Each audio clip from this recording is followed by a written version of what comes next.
இருக்கிறேன். எனக்கு பிடிச்ச துறை 30 வருஷமா இருக்கிறேன். என்ன அரசியல் வந்தாலும் காலையில் முதல்ல 6 மணிக்கு விளையாட்டுத்துறை இருக்கலாம்.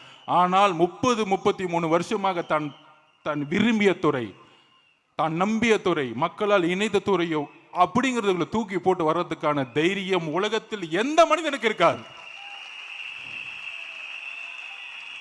அப்ப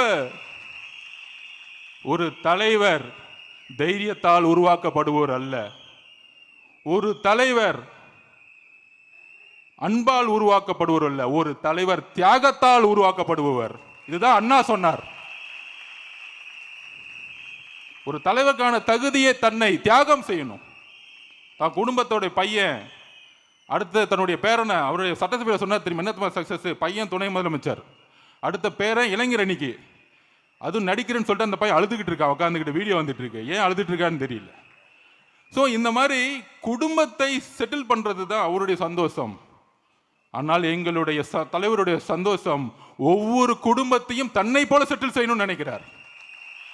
இங்கதான் வித்தியாசம். திமுக நமக்கும் என்ன வித்தியாசம் அப்படின்னா, இதுதான் வித்தியாசம்.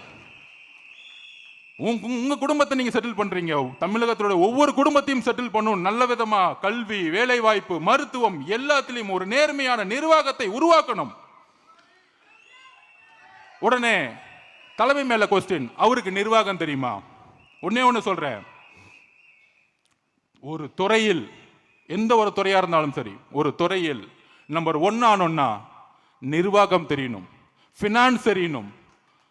சினிமாவில் நம்பர் 1 ஆனோம்னா மக்களுடைய நம்பிக்கையை பெறணும். மக்களுடைய நம்பிக்கை பெறாமல் அந்த துறையில் நம்பர் 1 ஆக முடியாது. அப்படி நம்பர் 1 இருக்கிறவருக்கு நிர்வாகம் தெரியாதுன்னு சொல்லக்கூடியவர்கள் நிர்வாகம் அவங்களுக்கு தெரியாம பேசிட்டு இருக்காங்கன்னு அர்த்தம்.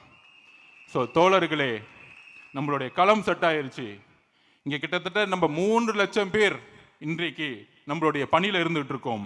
உறுதியாக சொல்றோம், நிறைய பொய் பிரச்சாரங்களை உருவாக்குவாங்க.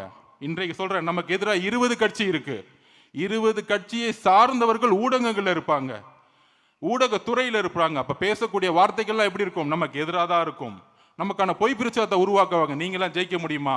தனியா போனீங்கன்னா என்ன ஆகும்? பணம் இல்லை, ஒற்றுமை இல்லை. இது எல்லாம் நம்ம நிர்மல்மா சொன்ன மாதிரி தான். ஒரு குடும்பத்துக்கு 1 ஓட்டு வச்சுக்கோங்க, 2.25 கோடி. திமுக வாங்கினது 2,09,00,000 போன எலெக்ஷன்ல. அவ்வளவுதான். இப்பயே நம்ம திமுகவை மீறிட்டோம். ஒற்றுமையாக இருந்து களம் காண்போம். நம்மளால் வரலாற்றை உருவாக்க முடியும்.